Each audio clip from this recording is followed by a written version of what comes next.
Innovation family. How's everybody doing today? It's me, Brandon, your friend, your neighbor, your host, back from the video of Innovation Property Atlanta. Just here to drop off some Turo info, some rental car discussion, ways you can make money together, and we'll go from there. Today's video, guys, is going to be around the Maserati brand, and is it worth adding a Maserati to my current fleet? Before we jump into today's discussion, guys, remember to like my video if you guys don't mind, subscribe to my channel, refer me out to family, friends, anybody is interested in doing rental cars, Turo, side hustles, and then we'll go from there. So, guys, yesterday I was at the Maserati dealership, the Jim Ellis Maserati dealership here in Atlanta, Georgia, off of Peachtree Industrial. So what I'm interested in finding vehicles for my fleet that will add value, but also have a good brand people like to rent, fun cars, adventure cars, cars that are outside the box.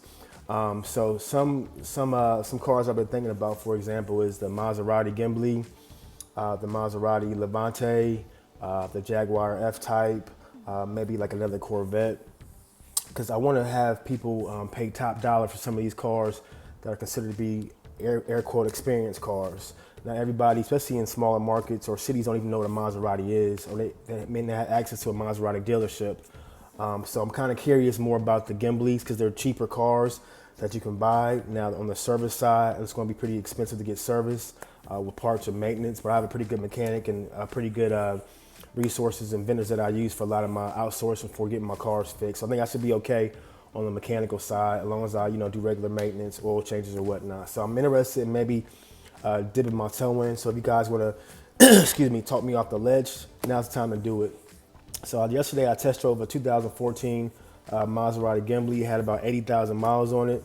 I'm looking at a 2014, 15, 16 year to be around like maybe less than $25,000, less than 100,000 miles. Because what I ultimately want to do is rent it out on Turo and then also rent it out privately too to see if I can make more money.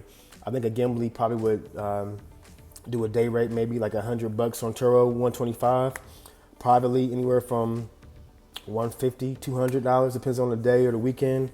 So they have potential to make a lot of money and bring in a lot of revenue from the Maserati side of the house. So we'll see how this deal falls through or not. The one I'm looking at, the silver one, I'm showing here in the video, has about 80,000 miles, like I mentioned. Maintained and serviced at the Maserati dealership, so that's good. They just did some basic maintenance on it recently with oil change, some brake pads, and making sure it's ready to be frontline retail sold. So I'll hear back today whether or not that deal's gonna go through or not. I'll keep you guys posted. So for me, guys, what I do for all my deals are either gonna be in my business name or I'm not gonna do the deal. I don't wanna do any more deals in my personal credit. It's gonna be business credit or pay cash for the car and put it to my business name. So that's what I wanna do. So this car is probably gonna be about 20-something thousand out the door if I decide to go with it. So we'll do like a little test run, see how it does. If it doesn't do well, then you can always sell it. That's the beauty of buying cars and having assets that you own. You can buy them, test it out for maybe 3 months, 6 months, see how they do. Doesn't do well, let's get it out of here and get a different car. So all these cars in my fleet I am not in love with. They all can be gone tomorrow for the right deal, or if it's not making money for me, they can all be sold and I can start off from scratch. So Maserati, let's give it a shot, let's see what happens. Like I said, it's the Gimbly. Maybe I might do the Levante truck also. Those are about 35,000 for the ones I was looking at. So again, my strategy for me, as you guys may or may not know, is cars only $40,000, 35,000, 30,000 is my range where I want to be at. So for the Escalades, the Range Rovers, even some of the C7 Corvettes, I want to be in the $35,000, $40,000 range. When you start getting outside of your strategy, your game plan, that's when you start getting yourself into trouble as far as being over leveraged. And you got to know how to buy these cars and know when to get rid of them. The deals are made up front, so how you buy the car is kind of how you are stuck with the car. If you overpay for it, you're going to be stuck with it unless you want to pay the difference to get out the vehicle. So deals are made in the beginning, guys. Don't make bad deals in the beginning, so you have to force yourself to do extra work to get out the vehicle on the back end. So I'll keep you guys posted on how it goes with the Maserati deal, if I decide to get it or not, and then we'll go from there. Another car I'm looking at also too, guys, is a couple Mercedes-Benz. The S550, those are getting a little bit cheaper. I think I might have found a good deal on one for about $25,000, $30,000 range for an S550.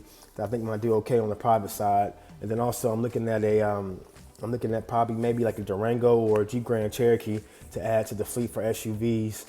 People love Durangos. They're good third seat vehicles for people to have families coming to town or want to go, hit the beach or hit Carolina or hit Florida or whatnot with the vehicle. So those are good vehicles that do pretty well too as far as the Durangos. So you guys tap in, ask any questions, leave some comments in the comment section. Talk me off the ledge. Is a Maserati worth it or not? Let's see. And we'll go from there, guys, and get ready for the next video. You guys take it easy. Have a good day.